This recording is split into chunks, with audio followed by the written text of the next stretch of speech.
বাণিজ্যিকভাবে ইঁদুর চাষ করে সফলতা পেয়েছেন কুমিল্লা বিশ্ববিদ্যালয়ের সহকারী আব্দুল আওয়াল।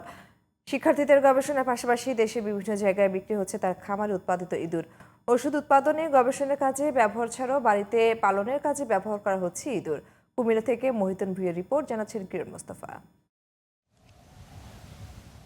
শিক্ষার্থীদের গবেষণার কাজে ব্যবহৃত সাদা ইঁদুর সংগ্রহ করতে দেশের বিভিন্ন প্রান্তে ছুটতেন কুমিল্লা বিশ্ববিদ্যালয়ের ফার্মেসি বিভাগের সহকারী অধ্যাপক আব্দুল আওয়াল। একটি ইঁদুর কিনতে ১৫০ থেকে ২০০ টাকা ব্যয় হলেও সময় নষ্ট হতো অনেক। পরে শিক্ষক ও শিক্ষার্থীদের অনুপ্রেরণায় নিজেই গড়ে তোলেন ইঁদুর খামার।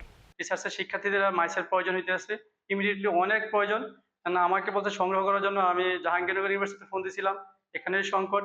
আর আইসিডিডিআরবিতে এটার অনলাইন প্রসেসিং, অনেক ফর্ম ফিল আপ করতে হয়, অনেক প্রসেসিং। এটা প্রায় ১.৫-২ মাস সময় লাগে শুধু প্রসেসিং আনতে যেয়ে। তাই সবাই ছাত্রছাত্রীদের রিকোয়েস্ট এবং স্যারদের রিকোয়েস্টে আবার নতুন করে শুরু করছি।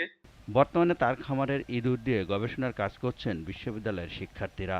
শুধু শিক্ষার্থীরা নয়, এই খামারের ইঁদুর দিয়েই গবেষণা করছেন বিভিন্ন বিশ্ববিদ্যালয় সহ অনেক ল্যাবের কর্মকর্তা।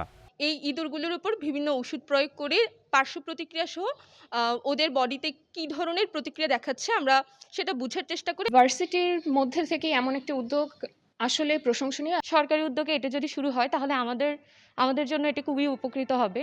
আর ফার্মেসি বিভাগের স্টুডেন্টরা এটার মাধ্যমে আরও গবেষণার দিকে আরও মনোযোগী হতে পারবে। শিক্ষকতার পাশাপাশি এই খামারে কাজ করে আর্থিকভাবে লাভবানও হচ্ছেন তিনি।